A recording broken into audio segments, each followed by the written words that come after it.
Why do odometers get rolled back?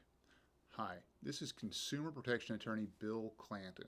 I've helped hundreds of consumers deal with inaccurate credit reporting, debt collection harassment, odometer rollbacks, auto fraud, and all kinds of other consumer-related matters.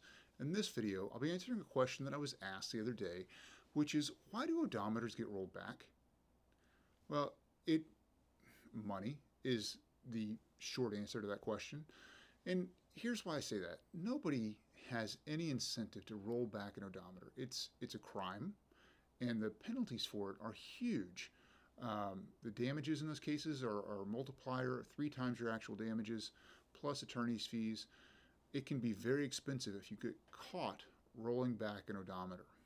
Now, why would somebody roll back an odometer? There's a few reasons that I can think of, and I'm sure other folks have more. But what you tend to see with odometer fraud cases is not really old cars or worn out cars that are rolled back. I mean, that happens sometimes. But what a lot of folks do is they roll back a car so that they can comply with some kind of an agreement. Now, what kind of agreements are those? Lease agreements. Most lease agreements say you can drive the car 10, 12, or 15,000 miles a year. And above that, you have to pay a penalty per mile, sometimes 30 cents per mile. So if you drive a few thousand miles over it, it can get expensive. And to not have to pay that money when you turn the car in, people will roll back the odometer so that it's within the range they agree to drive the car. This can save them a bunch of money. And so they will roll the car back or have the odometer rolled back to a mileage that's just under what they're allowed to drive. A similar strategy is taken with people who have driven cars and they want to sell them, and their car's over the warranty mileage. 3 years, 36,000 miles is a typical warranty. Well, if they've driven it 38,000 miles, they'll roll it back to 33,000 miles or 30,000 miles, and they can say it's still under warranty when they trade it in or when they sell it to somebody else, when it's really not. And that's where the danger comes in these things. People who buy a car with a rolled back odometer believe they're getting a car that is in better and safer condition than it really is. They don't know when the next correct service for the vehicle is or what kind of service is required.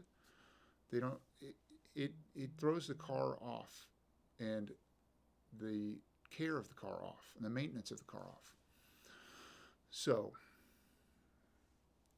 if you've bought a car that was formerly a leased vehicle, or you're having problems with a car that you don't think you should have for as few miles as the car has, run a Carfax report on it. See what it says. Because here's the thing that people who roll back odometers don't realize. If they take their car in for an oil change, then most oil change places these days record the mileage. And that mileage will show up somewhere like Carfax. So when you pull a Carfax report on a car, it'll say service here, 30,000 miles, service here, 35,000 miles, service here, 40,000 miles. And when you buy a car that has 29,000 miles on it, and you look at a Carfax that has 40, there's definitely something wrong. And that's how these odometer fraudsters, it's hard for them to hide the odometer fraud. But you have to know how to detect it. So that's why people roll back odometers. Money. They don't want to have to pay a fee on a leased vehicle, or they want to be able to sell it while it appears to be under warranty.